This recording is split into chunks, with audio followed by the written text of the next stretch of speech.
একটা বিশাল অঙ্কের জনসংখ্যাকে বাইরে রেখে আমি আমার ইচ্ছা মতো যেটা হাসিনা করতে চেয়েছিল, এই হাসিনার ফেসিবাদী এখন আবার দেখছি যে অর্ধেক লোককে বাদ দিয়ে ইলেকশন করবে জোর করে, এবং জোর করে আমাদেরকে নিয়ে আসবে, কাউকে জোর করে বাদ দেবে। আমাদের জাতীয় পার্টি হিসাবে আমি মনে করি আমরা কোনো ভুল করিনি। কিছু মুষ্টিমেয় লোক আমাদেরকে যে কোনোভাবে হোক, লোভ লালসা দেখিয়ে হোক বা ভয়ভীতি দেখিয়ে করা হয়েছে।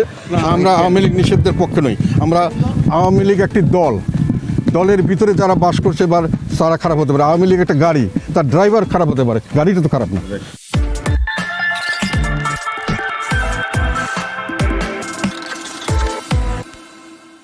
না বুঝে দেশের একটা বিশাল অঙ্কের জনসংখ্যাকে বাইরে রেখে আমি আমার ইচ্ছা মতো যেটা হাসিনা করতে চেয়েছিল, এই হাসিনার ফেসিবাদী এখন আবার দেখছি যে অর্ধেক লোককে বাদ দিয়ে ইলেকশন করবে জোর করে, এবং জোর করে আমাদেরকে নিয়ে আসবে, কাউকে জোর করে বাদ দেবে।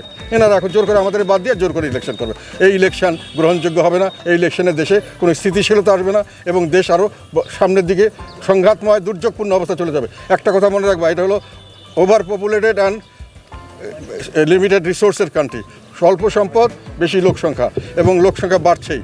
আমাদের মতো দেশ যে কোনো সময় বিরাট ধরনের একটা বিপর্যয়ের সম্মুখীন হতে পারে। সামান্যতম ব্যাসকম হলে আমরা একেবারে তলিয়ে যেতে পারি, ধ্বংস হয়ে যেতে পারি এই দেশ।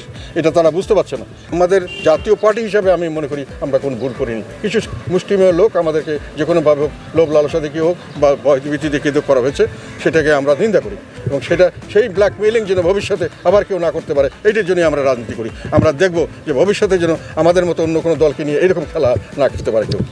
না, আমরা আওয়ামী লীগ নিষিদ্ধের পক্ষে নই। আমরা আওয়ামী লীগ একটি দলের ভিতরে যারা বাস করছে বা তারা খারাপ হতে পারে। আওয়ামী লীগ একটা গাড়ি, তার ড্রাইভার খারাপ হতে পারে, গাড়িটা তো খারাপ না। কাজে এইগুলো জিনিস বুঝতে হবে। তো এগুলো না বুঝে দেশের একটা বিশাল অঙ্কের জনসংখ্যাকে বাইরে রেখে আমি আমার ইচ্ছা মতো যেটা হাসিনা করতে চেয়েছিল, এই হাসিনার ফেসিবাদী এখন আবার দেখছি যে অর্ধেক লোককে বাদ দিয়ে ইলেকশন করবে জোর করে, এবং জোর করে আমাদেরকে নিয়ে আসবে, কাউকে জোর করে বাদ দেবে। এনারা এখন জোর করে আমাদের বাদ দিয়ে জোর করে ইলেকশন করবে। এই ইলেকশন গ্রহণযোগ্য হবে না। এই ইলেকশনের দেশে কোনো স্থিতিশীলতা আসবে না এবং দেশ আরও সামনের দিকে সংঘাতময় দুর্যোগপূর্ণ অবস্থা চলে যাবে।